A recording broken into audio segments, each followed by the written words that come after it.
Well, greetings again and happy Easter. So Easter is the culmination of Jesus's ministry, where everything he embodied as a radiant example of divine love, wisdom, and unity with God is revealed. And I love this depiction of Jesus because like most of us here, I'm pretty sure he wasn't blonde and blue-eyed. And he probably didn't have perfect teeth. And he probably was a little dirty from sleeping out all the time. So I love this inviting, welcoming image of him. Now in Unity, we honor Easter as a powerful metaphysical story of transformation. It's the movement from darkness into light, from limitation into possibility, from fear into a deeper awareness of who we truly are. And the resurrection affirms our spiritual resilience, our innate wholeness, and the eternal nature of life. And it reminds us that even in our lowest moments, awakening and renewal is still possible. And the Easter story mirrors our own inner journeys. Life's challenges can be profoundly painful, but they are not the end. They are thresholds, doorways to deeper consciousness. And Easter, well, it invites us to rise again and again, to meet life with faith and love and courage, moment by moment, to acknowledge that resurrection is not just an ancient miracle. It is a living pattern within nature and within us. And that brings us to the final stanza of Desiderata. And this is a poem that we've been exploring during our Lenten season. And if you're here for the first time today, we're just going to look at the last stanza, and you can find all of the previous week's messages on our YouTube channel, Unity of Tempe.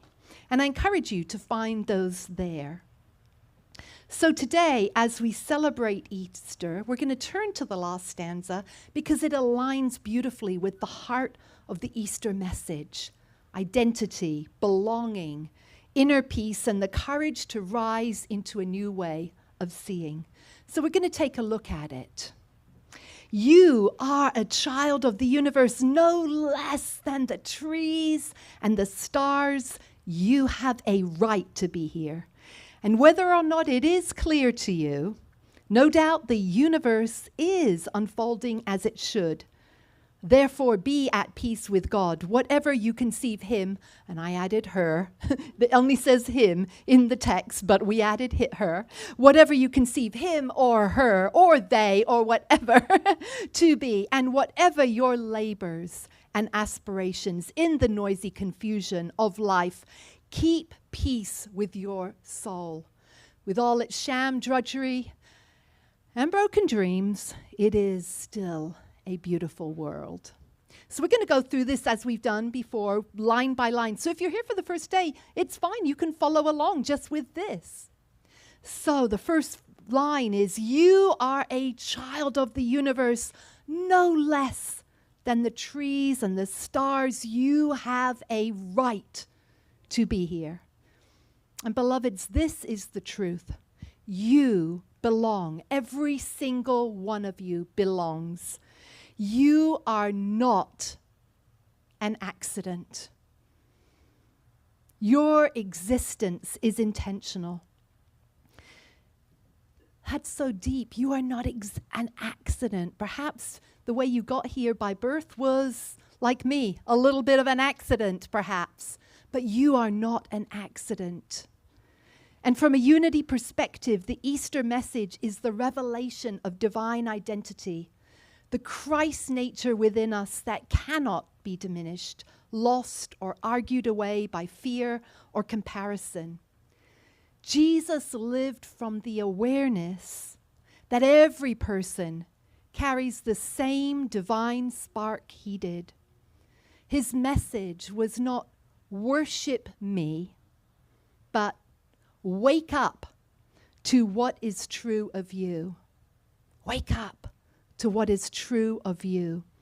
Now, each of us comes from something holy and made of the same life that spins galaxies and opens blossoms. And you are not separate from the source that created you. You are no less than the trees and the stars. Think about that. So stop shrinking yourself, beloved ones. Trees don't apologize for taking up space. Stars don't question whether they're shining too brightly. They exist because life wanted them to exist, and so do each of you. You have a right to be here. Speaks to the places in us that feel unworthy, that feel unseen or out of place, shaped perhaps by family or culture, or, most damaging of all, our own inner critic. But the truth is, you have a right to be here because you are here. You have a right to be loved because you are love expressing. The Christ in you has always belonged. The Christ in you has always been worthy, and the Christ in you has always been enough. You matter, you belong, you are part of something vast and holy, and you are allowed to take up space in this world. Take up some space right now. I got a few people, others are like, no. Put your hands up because you're not going to hit anyone. Take up some space. There you go. And so we'll go on to the next one. And whether or not is it clear to you, no doubt the universe is unfolding as it should. Oh, Ron's back there still taking up space. This one can be a challenge because when countries are bombing one another, when cruelty and injustice scream, it's hard to believe that anything is unfolding as it is, as it should. And we shouldn't pretend otherwise. Unity does not ask us to deny suffering or call harm divine order. That is denial and not truth. But what this line calls us to is to hold that there is a deeper unfolding beneath the chaos. Not that everything happening is good, but that good is still moving. And Easter is the story of that movement. Not denial of pain, but insistent that pain is not the final word, because love refuses to stay silent. I'm going to do a temperature check right now. Who's cold? Who's perfect? Who's too hot? Whose porridge is just right? Okay, I'm seeing no one's cold. So if you are cold, there are blankies at the back.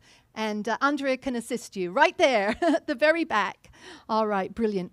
So Jesus walked amid the world to transform it from the inside out. And his life shows us that even in the darkest chapters, something in us can still rise. Even in a world that feels unsteady and unjust, there is a deeper unfolding. And all of us are part of it. Therefore, be at peace with God, whatever you conceive him or her to be, and whatever your labors and aspirations in the noisy confusion of life, keep peace with your soul. So this doesn't ask us to agree on theology or pretend the world is gentle. It does invite us into deep connection with the spirit of peace that doesn't depend on circumstances. It encourages us to stop wrestling with God and start resting in God. Not God as a distant deity, but the Christ presence within us. We don't have to wait for life to calm down to find peace. Thank God for that in 2026, right? Easter doesn't promise an easy path. It reminds us that peace is inner steadiness, and we have access to the same centered peace Jesus carried. Keep peace with your soul. Let your soul be a sanctuary, the place where resurrection begins. And from that place, we can meet the world with clarity and compassion and courage. Say this one with me. With all its sham, drudgery, and broken dreams, it is still a beautiful world. Be cheerful, strive to be happy. Now, I know, beloveds, that many things in this world break our hearts. And we don't have to pretend otherwise. But still, beauty persists. Easter does not erase the dark night of the soul. It says the story does not end there. Life keeps rising, hope keeps returning, light finds its way through the cracks. And be cheerful isn't about ignoring what hurts, it's about allowing even the smallest of joys to matter. Like those beautiful little peeps on Ruth's Easter cake, and the joy that everyone saw when she unveiled it. The smallest of joys, waking up and hearing a bird chirping, the smallest of joys to matter. And noticing what's good, even when the world feels heavy. Strive to be happy isn't forced positivity. It's the inner work of raising our consciousness, the daily practice of connecting with our divine center. It's remembering that happiness is not something to chase, but a state of being that we return to as we align with the Christ light within ourselves. Metaphysically, this last stanza of Desiderata is a call to resurrection consciousness, to know from the depth of your being that you are worthy, and here by divine appointment, to trust that goodness is still moving even amid chaos, to remember that it is still a beautiful world, not because everything is right, far from it right now, but because Spirit is at work. And you are part of that work. So today you have the opportunity to resurrect your consciousness by releasing what is ready to let go of. Who has some things they want to let go of today? Yeah. Now in the gospel stories, a large stone was placed in front of Jesus' tomb. And at dawn on the third day, the stone was found rolled away, indicating the rebirth of the Spirit. And so now I want you to look, we're going to look at the stones that stand in our way.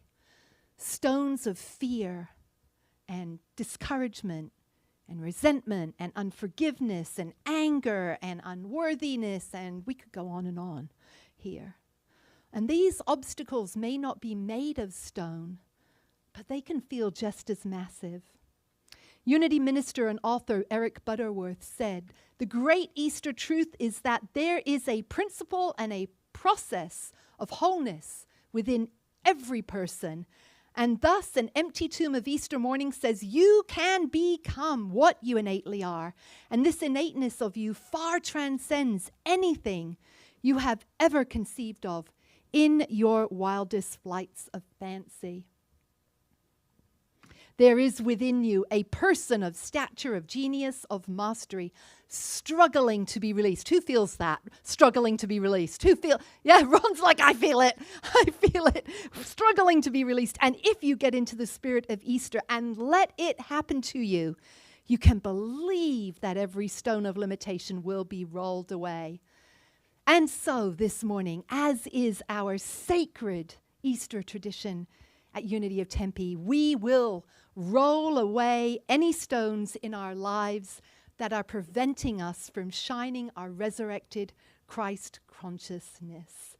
So, does every single person here have a small stone? Anyone not have a small dark stone? Yes, right here. Got 2 people here. Okay. If you don't, Jesse will come and bring you one. Okay, so now what I want you to do is I want you to take that stone in your hand. Take it in your hand, and I want you to think of all the fears and all the doubts that are blocking you from who you truly want to be.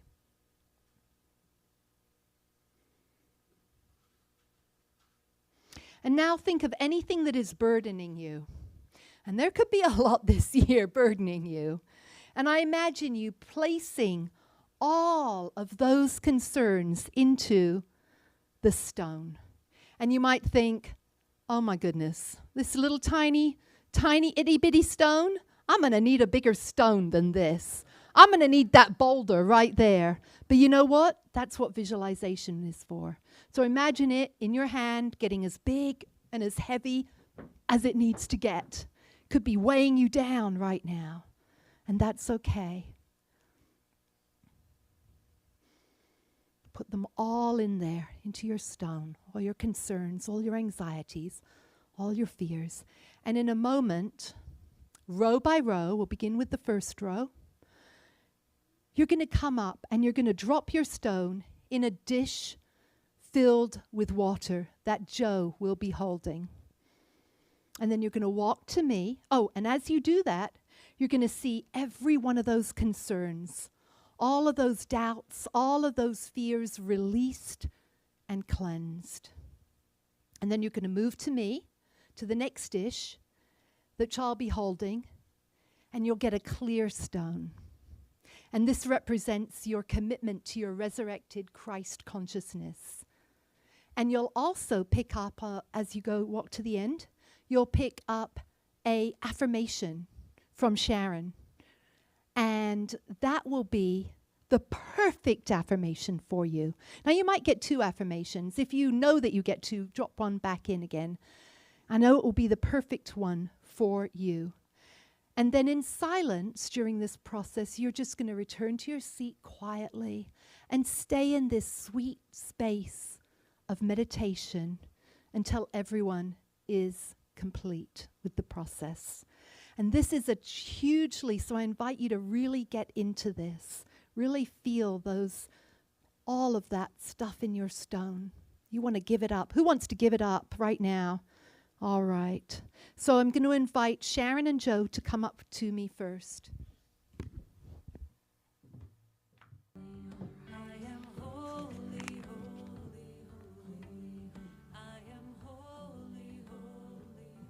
So if you haven't opened your affirmation yet, I invite you to do that now.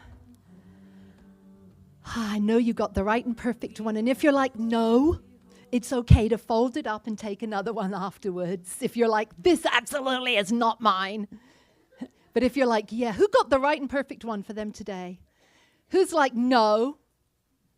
If you didn't, it's okay to change it after service. Okay, thank you, God, that we have rolled away our stones of limitation. We are renewed in our understanding of our unity with God as Jesus understood his unity with God. Strengthen us to rise in integrity, courage, wisdom, and compassion. May we keep peace with our souls and stay open to beauty, trusting that love is at work in us, through us, and all around us. And so it is. And when you get home, I invite you to place your stone and your affirmation somewhere where you will see it daily. Deep breath. And now let us affirm together. I am a beloved child of God, here to be an ambassador of good. And so now it is time for our financial blessings. And let us say together, I am a joyful sharer of my good. I remember that as I give, I receive, and that God is my source. We are so grateful for your tithes and offerings, beloveds. And if you would prefer to give by Zelle or PayPal, here is that link. Thank you, thank you, thank you, Spirit. Thank you, Spirit, for each person who is here today. Thank you for those who choose to give online. Thank you for those in person. We know that these blessings support Unity of Tempe, and we are so grateful, so very grateful. We know that as we give, we receive, and we are abundantly blessed, and we feel that blessing. Feel that Easter blessing and that rising within us, and we are so very, very, very grateful.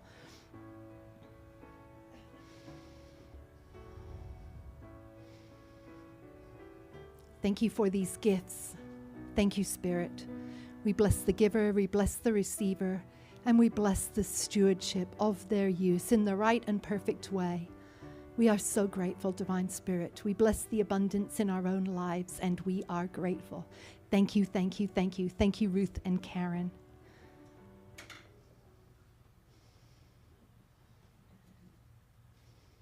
So if you would like to join us on our prayer and connection call on Thursdays at 9:30 a.m., you invite you to sign up for on our email list out here. You will get an email about it. It's a wonderful time of prayer and connection. Oh my goodness, you guys. This was amazing. I got this, you can read it here. It was amazing last week. If you saw all the cereal and all the food, look at that. That was full. So we got a thank you from June, and we got written up in the Epiphany Star, their magazine that they send out online each week. And we are mentioned in there. And look at that. They exceeded 700 boxes.